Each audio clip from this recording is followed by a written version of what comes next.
Ang inyong mapapakinggan ngayon ay tungkol sa iba't ibang klase ng pagsasamantala. Sana mag-enjoy kayo sa inyong pakikinig. Salamat. Sa isang maliit na baryo sa Pilipinas may isang dalagang nagngangalang Maria. Siya ay nagmula sa isang mahirap na pamilya, at dahil sa kahirapan, napilitan siyang magtrabaho bilang isang kasambahay sa syudad upang makatulong sa kanyang mga magulang at mga kapatid. Sa pagdating ni Maria sa Maynila, nakatagpo siya ng trabaho sa bahay ng isang mayamang pamilya, sina Ginoong at Ginang Rivera. Si Ginoong Rivera, na isang matagumpay na negosyante, at ang kanyang asawa ay abala sa kanilang mga negosyo at bihirang magkaoras para sa kanilang mga anak, kaya't malaking pasasalamat nila kay Maria sa kanyang masipag na serbisyo. Sa simula, maayos ang pagtrato ng pamilya Rivera kay Maria. Ngunit nang lumaon, napansin ni Maria ang kakaibang tingin at kilos ni Ginoong Rivera tuwing sila'y nagkakasalubong. Isang gabi, habang naglilinis si Maria sa kusina, lumapit sa kanya si Ginoong Rivera. Sa unay nagtatanong lang siya tungkol sa kanyang trabaho, ngunit unti-unti naging malisyoso ang kanyang mga tanong at galaw. Pilit na nilalapit ni Ginoong Rivera ang kanyang katawan kay Maria. Nagsimula siyang magsalita ng mga bagay na hindi dapat sabihin sa isang katulong, lalo na't may asawa siya. Tinangka ni Maria na umiwas at lumayo kay Ginoong Rivera, ngunit mabilis itong naging agresibo. Sa isang gabing iyon, sinamantala ni Ginoong Rivera ang kawalan ng tao sa bahay at ginahasa si Maria. Walang magawa si Maria kundi ang umiyak at tiisin ang sakit at takot. Hindi siya makapagsumbong dahil natatakot siyang mawalan ng trabaho at wala siyang ibang mapupuntahan sa malaking syudad. Lumipas ang mga buwan, at natuklasan ni Maria na siya ay nagdadalang tao. Nag-alala siya kung paano niya sasabihin ito kay Ginoong Rivera at kung paano niya haharapin ang sitwasyon. Sa wakas, nagpasya siyang magsabi kay Ginang Rivera, umaasang matutulungan siya nito. Ngunit sa halip na tulungan, pinalayas siya ng galit na Ginang Rivera. Pinaratangan siyang mang-aakit at sinabing siya ay sinungaling. Naiwang walang magawa si Maria. Umiiyak at nag-iisa, naglakad siya sa mga kalye ng Maynila, hinahanap kung saan siya pupunta. Ngunit hindi siya pinanghinaan ng loob. Nang makarating siya sa isang simbahan, ninais niyang makahanap ng kanlungan. Sa kabutihang palad, natagpuan siya ng isang madre na si Sister Agnes, na inalagaan siya at tinulungan.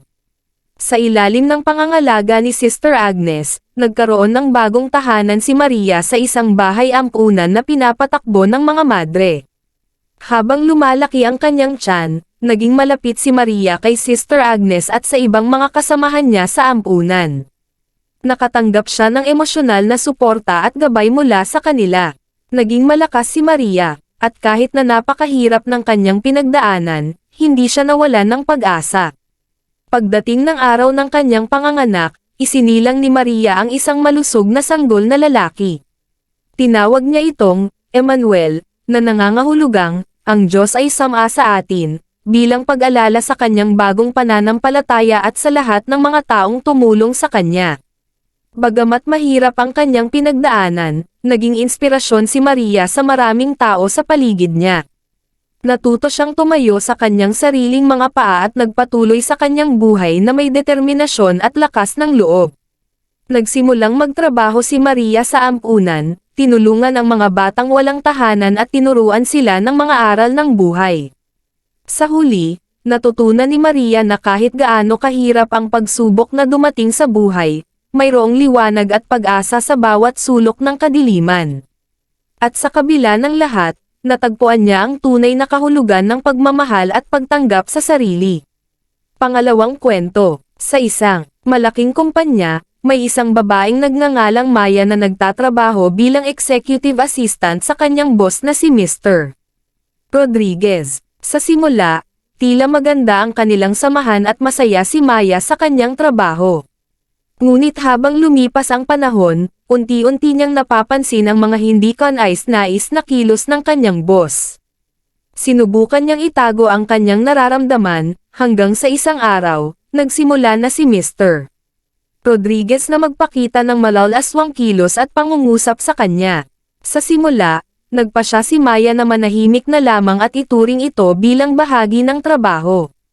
Ngunit habang lumalala ang sitwasyon, naging mahirap na itago ang pang-aabuso. Patuloy na binabastos at pinagsasamantalahan si Maya ng kanyang boss. Napuno na siya ng takot at kaba, ngunit hindi rin niya alam kung saan siya lalapit upang humingi ng tulong. Hanggang sa isang araw, sa tulong ng kanyang mga kaibigan sa opisina at ng isang HR representative, naglakas loob si Maya na isumbong ang pang-aabuso ni Mr. Rodriguez. Sa wakas, nagsimula ang proseso ng investigasyon at natapos sa pagtanggal ng kanyang boss sa kumpanya. Bagamat hindi naging madali para kay Maya na harapin ang kanyang mga takot at trauma, natutunan niyang mahalaga ang pagtindig para sa kanyang sarili at para sa mga iba na maaaring naapektuhan rin ng pang-aabuso. Sa huli, si Maya ay naging inspirasyon sa iba na lumaban laban sa anumang uri ng pang-aabuso sa trabaho at nagturo ng leksyon sa kanyang dating boss at sa kumpanya na ang karangalan at kaligtasan ng mga empleyado ay dapat laging prioridad. Pangatlong kwento, sa isang maliit at tahimik na bayan, may isang babae na nagngangalang Sofia. Siya ay isang masigasig na nagtatrabaho bilang guro sa lokal na paaralan. Ngunit sa kabila ng kanyang kabaitan at kasipagan, may isang lalaki sa kanilang bayan na pinagsamantalahan siya. Si Don, isang mayamang negosyante, ay nagpakita ng interes kay Sofia. Sa simula, tila mapagkakatiwalaan si Don at nagpapakita ng pagmamalasakit sa kanya. Ngunit unti-unting lumabas ang tunay na motibo ni Don, ang gaaman niyang pagnanasa sa kayamanan ni Sofia.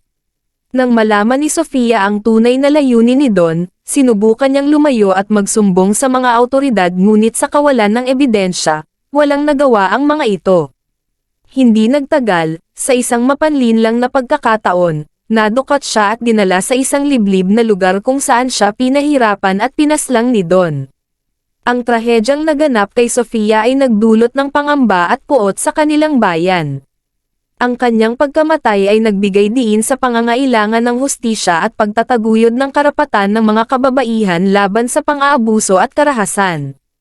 Sa kabila ng kanyang trahedya, ang alaala ni Sofia ay nananatiling isang paalala sa lahat ng mga kababaihan na lumaban at ipaglaban ang kanilang karapatan. Pang-apat na kwento, sa isang malayong nayon, may isang apo na pinagsamantalahan ng kanyang lolo. Ang apo ay si Juanito, isang batang masigla at mabait. Ngunit sa kabila ng kanyang kabaitan, ang kanyang lolo ay nagsamantala sa kanya sa pamamagitan ng pagpapahirap at pang-aabuso. Sa kabila ng mga pagsubok na pinagdaanan ni Juanito, hindi niya hinayaang mapang-ibabawan ng dilim ang kanyang puso. Sa tulong ng kanyang matatapang na mga kaibigan at tapang ng loob, naglakas loob si Juanito na lumaban laban sa kanyang lolo. Sa wakas, sa tulong ng kanyang tapang at mga taong nagmamahal sa kanya, natagpuan ni Juanito ang kanyang lakas na labanan ang kanyang kahirapan at pag-abuso. Sa proseso, natutunan niya na ang tunay na lakas ay nagmumula sa kanyang sariling pagmamahal at tapang.